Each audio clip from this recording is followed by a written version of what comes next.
sa amo ang seminaryo sa Missionaries of the Sacred Heart, kung naana ka sa theology proper, then during summer, so we have summer exposition. So ipadala mi sa nagadaiyang apostolate sa MEC, sa parokya nga anaa mostly ang mga lumad, or sa media sa amo ang Catholic Foundation for Asia, tapos Sectora Apostolate. So nagkadaiya mga kaigsoon. Then after 2 months sa maong summer exposure, iniguli dunay integration nga himuon, no?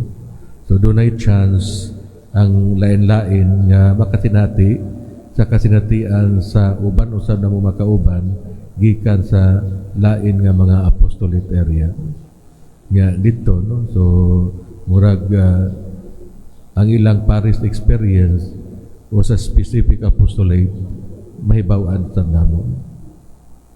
So makatabang siya nga daghan, no, nga mga sektor nga din makita nimo, no, ang kanindot gayon, no, sa misyon nga misyonaryo kinabuhi.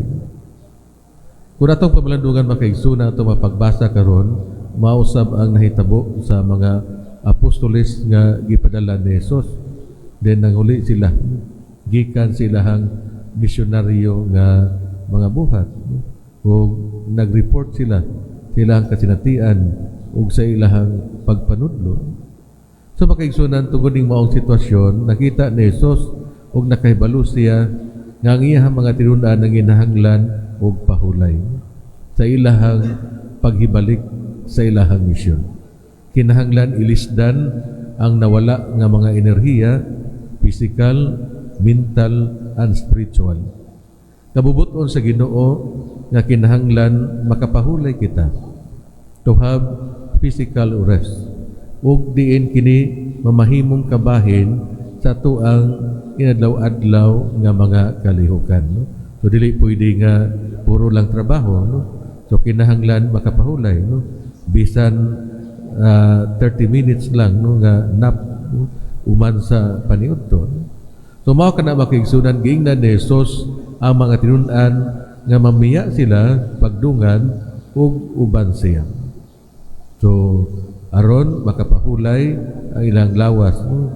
Pero kini di nagpasabot makaigsunan nga ang pagpahulay dili siya tinapulan or paggawagtan. Dili kini lugar nga mawala ang espirituhanong kalig-on sa atong kalag padulong sa Ginoo ug sa iyang mga butang, or ang kaandam sa pagbuhat sa kabubuton sa Dios sa tanang panahon. So sa ato pa nga ato ang pakigsuon sa Ginoo dili unta nga wither lang, no? Or sa panahon nga doon natay panginahanglan, sa panahon nga doon natay problema, o sa rata mo duol sa iyahan. So makaigsunan si Jesus nagtudlo kanato nga ang kaandam sa pagbuhat sa kabubuton sa Ginoo sa tanang higayon nangahulugan nga sa kanunay andam nga moalagad para sa uban. Kanindot kaha kung ang usa ka pamilya magdungan sa pagrelax, adunay pagpahulay. Nga diin ang usa ka membro wala lang magunahuna sa iyang kaugalingon o pila ka kalipay ang iyang maangkon, or siguraduhon gayon niya nga ang matag usa magpatinugtanon sa iyang kapritsuhan. Sa usa ka kultura makaigsunan nga diin ang pagrelax o ang pagbakasyon parihas lang sa pagpangaon, si Jesus nagpahinumdom kanato para sa usa ka Kristiyano nga ang pagrelax o ang pagpangita og kayahay dili siya incompatible uban sa pagunahuna o pag-alagad sa uban.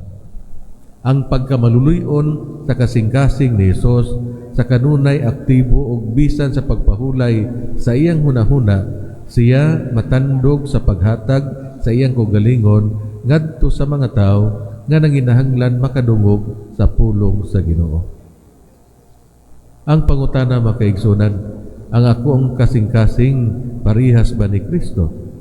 Nakita ba nako ang panginahanglan sa akong pamilya ug mahigala sa bisan anaa ako sa panahon sa pagpahulay o pagrelax? Mga igsuon adunay pay halawong nga kahulugan sa to take rest, pag-relax o pagpahulay. Nga talikdan ang tanan nato nga kalihukan aron paghimaya sa Ginoo ug pagdaig sa atoang mahigugmaong pagsandig diha kaniya. Siya nagsugo kanato sa paghatag ug usa ka adlaw sa tibok semana aron sa pagpahulay diha kaniya, sa pagdirect sa atong mga kasing-kasing ug mga nahuna ngadto kaniya, sa paghalad sa mga bunga ngadto kaniya sa tibok nato nga semana nga pagtrabaho ug sa pagdawat sa iyang grasya sa pagsugod na usab nato sa pagtrabaho sa laing semana.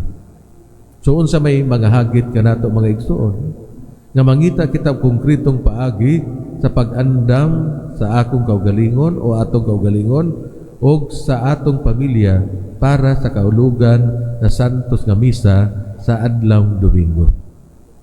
Usa na niana mao ang pagpamalandong sa mga basahon sa santos nga misa sa umaabot nga Domingo ug klaro na diha sa tuang BEC, sa tuang pundok banay o family grouping. Kay mao man ang ato ang gibansay, no? Ang pagpamalandong sa mga basahon sa umaabot nga Domingo aron sa panahon nga moapil kita sa santos nga misa maghumiliya ang pari, then makita nato o dali nato masabtan ang mga panghitabo usab sa ato kaugalingong kinabuhi ug ang pulong sa Dios, or ang ato ang paghimog adoration diha sa adoration chapel, o bisan man lang sa pagbatog kahilom dinhi sulod sa simbahan, o ang atong paghimo og mga buhat sa kaluoy, no? Pagbisita og mga masakiton, pasigud pagbisita og mga piniriso diha sa prisuhan o sa ato ang mga tigulang nga mga kasilinganan. Hinaot unta. May palihog para sa